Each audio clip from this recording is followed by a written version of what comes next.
Greetings from Ukraine. Yep, I've taken a little break from my world traveling and did a quick stop here into Ukraine. I'm not going to be here for a long time, just a short period. So a lot of the areas that the Russians had previously occupied and the Ukrainian soldiers pushed them out, well, the Russians decimated the areas, absolutely destroyed it. But there are teams of NGOs and smaller independent grassroots movements that are going into these areas to help out, and they're doing a great job. So I'm currently in a village. I'm not going to say where, just for security wise, but yeah, you know, it's you look at social media now and all the hashtags about Ukraine are starting to fade. That doesn't mean the work is over.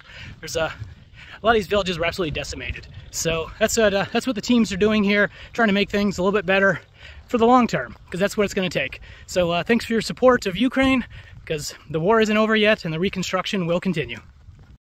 Imagine coming home to seeing your house look like this.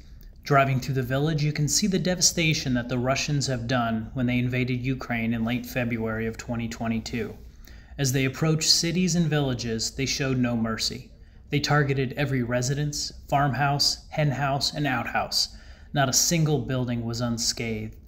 Most were lucky to even have 2 standing walls. Eventually, the brave Ukrainian soldiers stopped the Russian advances and pushed them back, but not before the devastation was unleashed on innocent civilians. The documented war crimes here are extensive, ranging from the targeting of civilian infrastructure to killing civilians. The overwhelming majority of residents that weren't killed fled the onslaught. Even the town's solar panels, which provided essential electricity, were destroyed. When the Russians pulled back, they poisoned the drinking water in wells like this one. This is another war crime. But they didn't just poison the wells using chemicals like rat poison, but they went straight up medieval. Yes, we're talking about biological warfare by throwing the dead bodies of civilians into the wells to make the water undrinkable. Despite no electricity, running water, or sanitation facilities, a handful of civilians initially returned to their homes. Some even slept on cots in their front yards with just a makeshift tarp over their heads. With rudimentary tools and desert generators, the residents and Western volunteers have come to help them rebuild, brick by brick and beam by beam.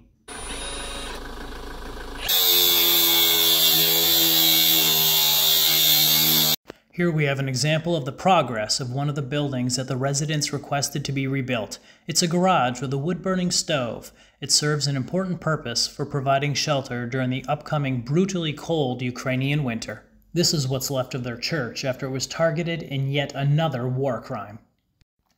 This is what's left of the village schoolhouse. Without a shred of decency, nothing was spared by the Russian attack.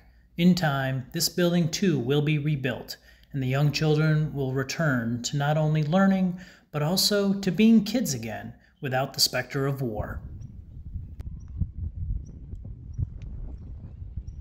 The villagers must exercise extreme due diligence, as the area is still littered with UXOs, or unexploded ordnances, of artillery, mortars, and even the spent casings of tear gas cartridges. Yes, that would be another war crime, since chemical munitions aren't permitted during war.